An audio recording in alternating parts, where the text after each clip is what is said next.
नमस्कार,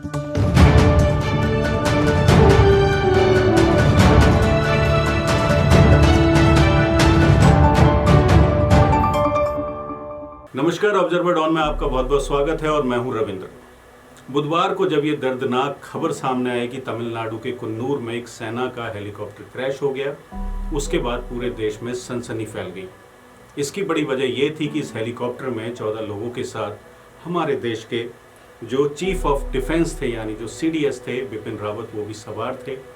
हादसे से पहले और हादसे के बाद इस पूरे मामले में क्या हुआ, आप इस रिपोर्ट में देखिए।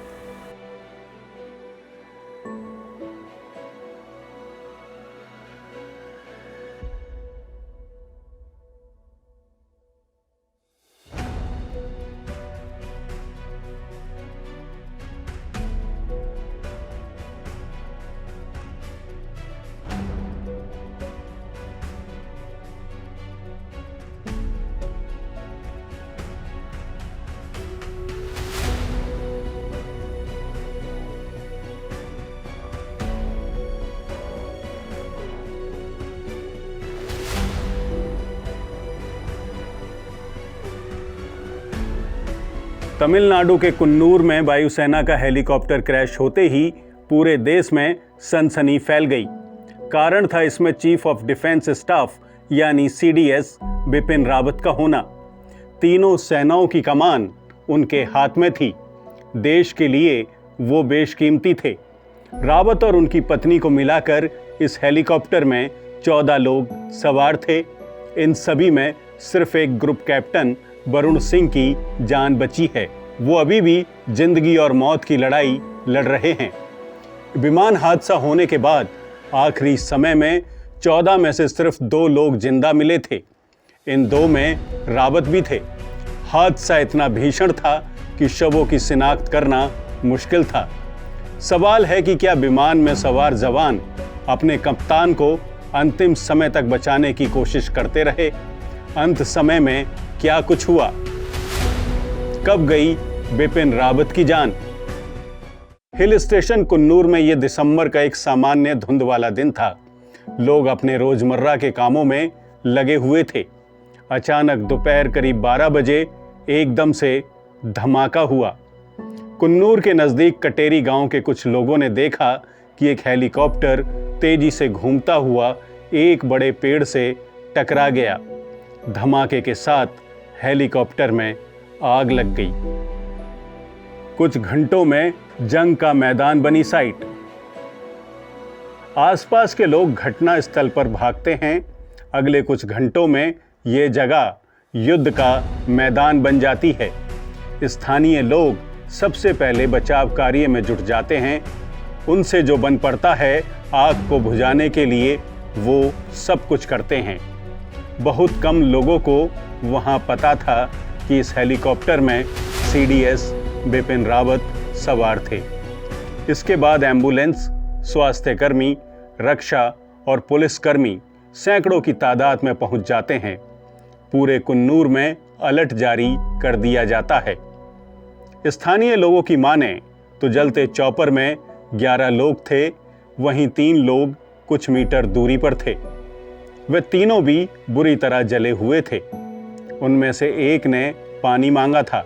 धीरे धीरे स्थानीय लोगों की जगह प्रोफेशनल्स ने कमान संभाल ली। क्यों मुश्किल था रेस्क्यू ऑपरेशन? क्रैश साइट तक वाहन पहुंचना काफ़ी मुश्किल था। वहां पानी भी नहीं था।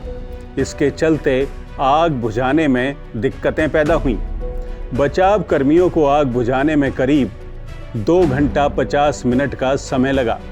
स्पॉट तक एम्बुलेंस का पहुंचना बेहद कठिन था।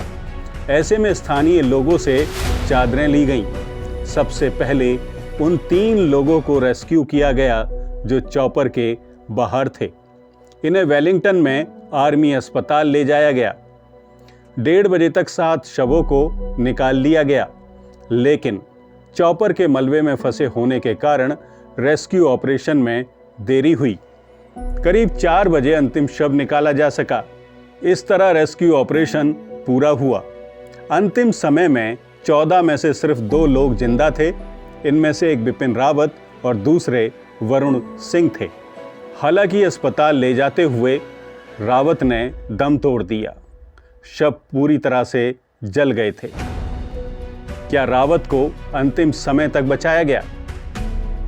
बिपिन रावत कड़े सुरक्षा घेरे में रहते थे। यह उनके प्रोटोकॉल का हिस्सा था। रावत के साथ उनके defence assistant brigadier leader lieutenant colonel Harjinder Singh, CDS के स्पेशल ऑफिसर और PSO Naik Gursewak Singh, Naik Jitendra Kumar, lance Naik Vivek Kumar, lance Naik B Sai Teja और हवलदार सतपाल थे। मुमकिन है कि इन लोगों ने अंतिम समय में भी अपनी जान की परवाह किए बगैर अपने कप्तान को बाहर निकालने की कोशिश की हो। इस तर्क को बल इसलिए भी मिलता है कि आखिर सिर्फ 3 ही लोग चॉपर से अलग क्यों मिले? उनमें रावत ही क्यों शामिल थे? क्या हादसे से ऐन पहले उनकी सुरक्षा में लगे चौकन्ने हो गए थे? उन्होंने रावत को अंतिम पलों से चॉपर से अलग करने की कोशिश की।